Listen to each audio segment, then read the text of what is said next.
Hey everyone, Greg from Arvada Sport and Spine, back with the lacrosse ball and looking at the calf and ankle.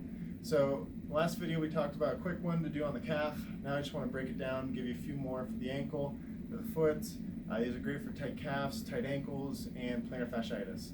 So first and foremost, this is more of an aggressive treatment. So if you are super tender, you may want to start off with a racquetball or even a soft foam roller. So first thing I'm going to do is, once again, I'm going to find on my calf where I have some trigger points. I have one right in there. So basically we're just feeling for those tender areas. I'm going to put a little bit of pressure on it. So first I'm just going to hang out for a little bit, 10 to 15 seconds, see if I can get it to release that way. Next I'm going to move my ankle up and down, plantar flexion and dorsiflexion, working through it.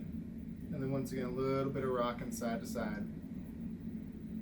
So I'm speeding this up, but don't do this at home. Try to spend some time on it and get those knots to release. Next thing is I'm going to work my way down to my calf, or down to my ankle here. So from here, I'm going to do a little bit more of manually pushing on my ankle, my heel cord here. So I'm just working into that spot where it's nice and tight.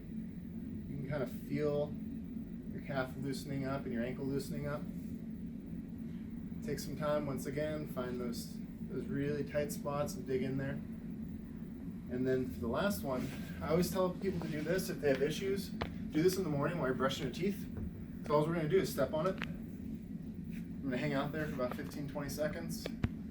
And then as I'm feeling a little bit of relief there, I'm going to start rolling.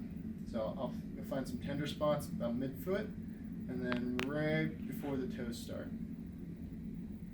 So like I said, brush your teeth, roll your feet out, start your day, and we'll talk to you next time.